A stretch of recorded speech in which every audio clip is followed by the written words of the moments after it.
അല്ല, താങ്കൾ രാഹുൽ മാങ്കൂട്ടത്തിന്റെ കയ്യിൽ നിന്നോ ഷാഫിയുടെയോ ഒക്കെ അച്ചാരം വാങ്ങിക്കൊണ്ട് നിങ്ങൾ പറഞ്ഞാൽ താങ്കൾക്ക് ഒരുപക്ഷെ തൃപ്പൂണിത്തുറ സീറ്റ് കോൺഗ്രസിൽ കിട്ടുമായിരിക്കാം. പക്ഷെ അതിനു വേണ്ടിയിട്ട് അമ്മയും പെങ്ങളും ഇല്ലാത്ത രീതിയിൽ ഇവിടെ വന്നിട്ട് സംസാരിക്കുന്നത്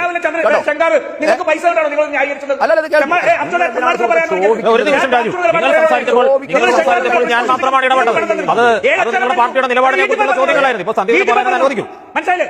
നിങ്ങളുടെ സ്വഭാവമാണ് എനിക്കെന്ന് വിചാരിക്കരുത്. രാജു, നിങ്ങളുടെ സ്വഭാവമാണ് രാജു, അല്ല മിസ്റ്റർ രാജു, പൈസ മേടിച്ച് വന്ന് നായികരിച്ചല്ലേ? അല്ല മിസ്റ്റർ രാജു, അല്ല മിസ്റ്റർ രാജു, താങ്കൾ പറയുന്നതിനേക്കാട്ടും മികച്ച രീതിയിൽ പ്രാസം ഒപ്പിച്ച് പറയാൻ അറിയാത്ത ആളല്ല എനിക്ക്. അല്ല, അതാ ഞാൻ പറഞ്ഞത്. താങ്കളുടെ കൂടുതൽ കിടക്കാതെ നിങ്ങൾ മിണ്ടാതിരുന്നത് ഞാൻ പറയട്ടെ. താങ്കൾക്ക് തിളയ്ക്കുന്നുണ്ടെങ്കിൽ സ്വാഭാവികമായും താങ്കൾ അച്ചാരം വാങ്ങിയതുകൊണ്ടാണ് താങ്കൾ തിളയ്ക്കുന്നത്. മനസ്സിലായോ? ജമാഅത്തെ ഇസ്ലാമിക്കാരുടെ അച്ചാരം വാങ്ങിയിട്ടുണ്ടല്ലോ. ജമാഅത്തെ ഇസ്ലാമിക്കാരുടെ അച്ചാരം വാങ്ങിയിട്ട് താങ്കൾ ചാനൽ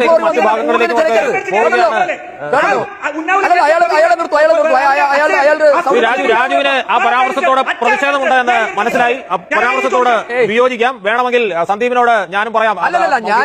വ്യക്തിപരമായ ആക്ഷേപമല്ല ഞാൻ പറഞ്ഞത്. ഞാൻ പറഞ്ഞത് രാഷ്ട്രീയമായ ആക്ഷേപം തന്നെയാണ്. കാരണം കോൺഗ്രസിനെ ജമാഅത്തെ ഇസ്ലാമി അടക്കമുള്ളവരെ ഹൈജാക്ക് ചെയ്യുന്നു എന്നുള്ള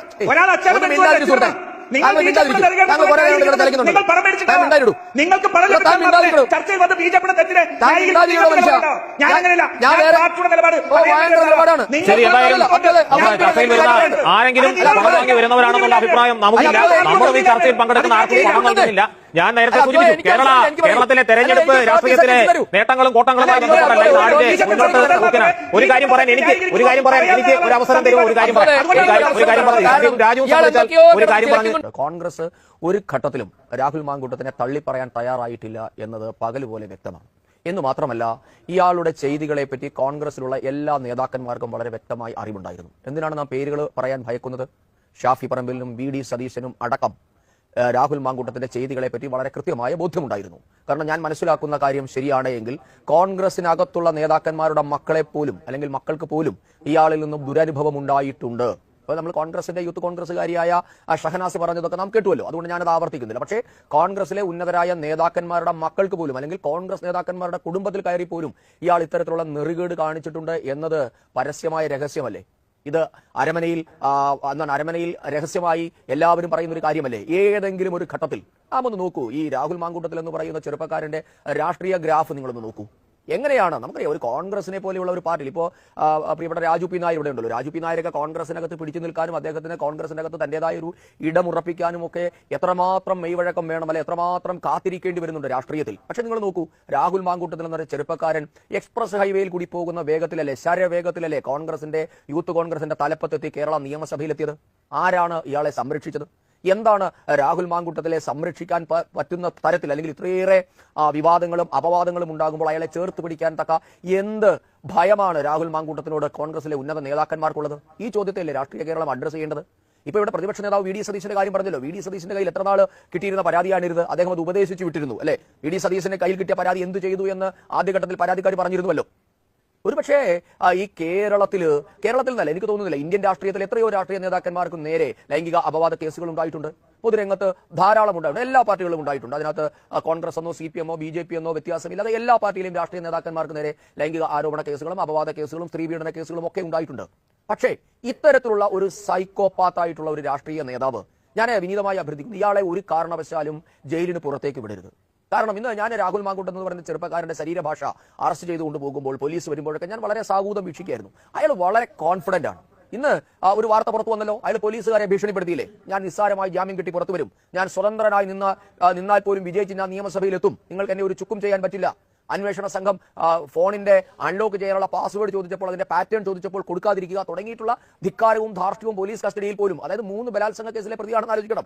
1-2 3 ബലാത്സംഗ കേസിലെ, ഞാൻ മനസ്സിലാക്കുന്നത് വരിവരിയായി ഇനിയും ബലാത്സംഗ കേസുകൾ ഇയാൾക്കെതിരെ പുറത്തു വരാനുണ്ട്. അപ്പൊ അങ്ങനെയുള്ള ഒരു ചെറുപ്പക്കാരന് ഇത്രയേറെ കോൺഫിഡൻസ് കിട്ടുന്നെങ്കിൽ ഒന്നുകിൽ അയാള് നോർമലായ ഒരു മനുഷ്യനല്ല, അയാൾ ഒരു സൈക്കോപാത്താണ്. കാരണം താൻ ചെയ്യുന്നതിന്റെ ഗ്രാവിറ്റിയെ പറ്റി ബോധ്യമില്ലാത്ത ഒരു സീരിയൽ കില്ലറെ പോലെ, ഒരു പക്ഷേ എനിക്കൊന്നും സമാനമായി നാം ഒരു കഥ കേട്ടിട്ടുള്ളത് സൈനൈഡ് മോഹനന്റെ കഥയാണ്.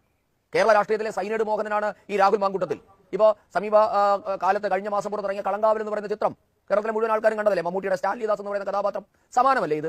സ്ത്രീകളെ വശീകരിച്ച് കൊണ്ടുപോകുക, അവരെ കൊലപ്പെടുത്തുക. ഇവിടെ എന്താ ചെയ്യുന്നത്? സ്ത്രീയെ കൊലപ്പെടുത്തുന്നതിന് പകരം സ്ത്രീയുടെ ഉദരത്തിൽ വരുന്ന കുഞ്ഞിനെ കൊലപ്പെടുത്തുക. സിമ്പിൾ. അല്ലെ? അപ്പൊ ഇത് സൈനൈഡ് മോഹൻ ഇത് തന്നെയാണ് ചെയ്തുകൊണ്ടിരുന്നത്. 20 സ്ത്രീകളെയാണ് സൈനൈഡ് മോഹൻ കർണാടക മംഗലാപുരം ബെൽറ്റിൽ കൊല ചെയ്തത്. കാരണം സൈനൈഡ് മോഹൻ ഒരു പാറ്റേൺ ഉണ്ടായിരുന്നു. ശ്രദ്ധിച്ചാൽ ഇത് തന്നെയാണ് ഭർത്തൃമതികളായ അല്ലെങ്കിൽ ഡിവോഴ്സ്ഡ് ആയിട്ടുള്ള സ്ത്രീകളെ വശീകരിക്കുക, അല്ലെങ്കിൽ കല്യാണം നടക്കാൻ സാധ്യതയില്ലാത്ത ഏജ് ഓവറായിട്ടും കല്യാണം നടക്കാത്ത സ്ത്രീകളെ സ്വാധീനിച്ച് വലയിലാക്കി അവരെ കൊണ്ടുപോയി ലൈംഗിക ശമനം വരുത്തിയതിനു ശേഷം സൈനൈഡ് കൊടുത്ത് കൊല്ലുക. ഈ ഒരു പാറ്റേൺ, ഇതേ പാറ്റേൺ അല്ലേ രാഹുൽ മാങ്കൂട്ടത്തിന്റെ കുറ്റകൃത്യത്തിലുള്ളത്? അപ്പൊ ഇയാള് ഇന്ത്യൻ രാഷ്ട്രീയത്തിലെ ഒരു സൈനൈഡ് മോഹനാണ്. സത്യത്തിൽ രാഹുലിനെ പോലെയുള്ള ഒരു ചെറുപ്പക്കാരനെ തുറന്നു വിടുന്നത് സമൂഹത്തിന്റെ പൊതു ആരോഗ്യത്തിന് അല്ലെങ്കിൽ സമൂഹത്തിന്റെ പൊതുവായ മുൻപോട്ടുള്ള പ്രയാണത്തിന് ഭീഷണി തന്നെയാണ്. അതുകൊണ്ട് ഇയാളെ ഈ തടങ്കലിന് ശേഷം വല്ല മാനസിക ആരോഗ്യ കേന്ദ്രത്തിൽ ആജീവനാന്തം അടച്ചിടുകയല്ലാതെ കേരള രാഷ്ട്രീയം അല്ലെങ്കിൽ കോൺഗ്രസ് ഇന്ന് എത്തപ്പെട്ടിട്ടുള്ള ഈ അധപതനത്തിൽ നിന്ന് കരകയറാൻ പറ്റില്ല. അപ്പോഴും നാം ഈ കോൺഗ്രസ് നേതാക്കന്മാരുടെ ലാഘവ ബുദ്ധി കൂടി നാം ഒന്ന് പരിശോധിക്കണം. മുമ്പ് ഞാൻ പറഞ്ഞതുപോലെ വി ഡി സതീശന്റെ കയ്യിൽ കിട്ടിയ പരാതി എത്ര കാലം വരുന്നു? ഇപ്പോ ഞാൻ പറഞ്ഞില്ലേ, യൂത്ത് കോൺഗ്രസിന്റെ അധ്യക്ഷ സ്ഥാനത്തേക്ക് ഇയാൾ കടന്നു വരുന്ന ഒരു സാഹചര്യം ചാനൽ ചർച്ചകളിൽ കുറെ ചർച്ചകളിൽ പങ്കെടുത്തതിന് ശേഷം എന്താ പറയുന്നത്, യാതൊരു വിധമായ ചരിത്രത്തിന്റെ പോലും പിൻബലമില്ലാത്ത ചില തഗ് ഡയലോഗുകൾ അടിച്ച് കോൺഗ്രസുകാരുടെ കയ്യടി വാങ്ങിയതിനു ശേഷം വളരെ പെട്ടെന്ന് യൂത്ത് കോൺഗ്രസിന്റെ അധ്യക്ഷ പദവിയിലേക്ക് എത്തിയത് എങ്ങനെയാണ്? വ്യാജരേഖ ചമച്ചു. കേരള പോലീസ് ക്രിമിനൽ കേസ് എടുത്തിട്ടില്ല ഇയാൾക്കെതിരെ. കേരളത്തിലും ബാംഗ്ലൂരിലും നീണ്ടു കിടക്കുന്ന വലിയൊരു നെക്സസ് ആണ് ഇതിന്റെ പിന്നിലെന്ന് അന്ന് മുതൽ തന്നെ ആരോപണം ഉണ്ടായില്ലേ? ഏതെങ്കിലും ഒരു ഘട്ടത്തിൽ വലിയ ധാർമ്മികത പറയുന്ന കോൺഗ്രസ് നേതാക്കന്മാർ ആരെങ്കിലും ആവശ്യപ്പെട്ടോ? എനിക്ക് തോന്നുന്നു മൺമറഞ്ഞു പോയ ഉമ്മൻചാണ്ടി ആവശ്യപ്പെട്ടിട്ടുണ്ടെന്നാണ് ഞാൻ മനസ്സിലാക്കുന്നത്. ഉമ്മൻചാണ്ടിയുടെ ശിഷ്യനായി രംഗത്ത് വന്ന ഷാഫി പറമ്പിൽ അദ്ദേഹത്തിന് കൊടുത്ത ഗുരുദക്ഷിണ എന്തായിരുന്നു? അന്നും ഷാഫി പറമ്പിലായിരുന്നില്ലേ രാഹുൽ മാങ്കൂട്ടത്തിന്റെ തലതൊട്ടപ്പൻ? അയാളെ കൊണ്ടുപോകുന്നു. അതിനുശേഷം നിങ്ങൾ നോക്കണം, പാലക്കാട്ടെ ജനതയോട് സത്യത്തിൽ ഒരു ഭാരതീയ ജനതാ പാർട്ടിയുടെ പ്രവർത്തകർ നിലയിൽ എനിക്ക് സഹതാപമാണുള്ളത്. ഈ ശ്രീധരനെ പോലെ ഇന്ത്യ ജന്മം നൽകിയ ഏറ്റവും മഹാനായ പുത്രന്മാരിൽ ഒരാളെ തോൽപ്പിച്ചിട്ടാണ് ഷാഫി പറമ്പിലെ നിങ്ങൾ വിജയിപ്പിച്ചത്.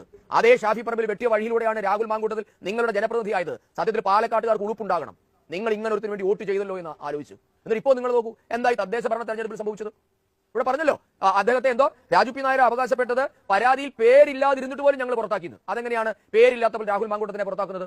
അപ്പോൾ KPCCക്ക് അറിയാമായിരുന്നോ പേരില്ലാതെ കിട്ടുന്ന പരാതികൾ മുഴുവൻ രാഹുൽ മാങ്കൂട്ടത്തിനെതിരെയാണ് എന്ന് നിങ്ങൾ പ്രതീക്ഷിച്ചിരിക്കുകയായിരുന്നു?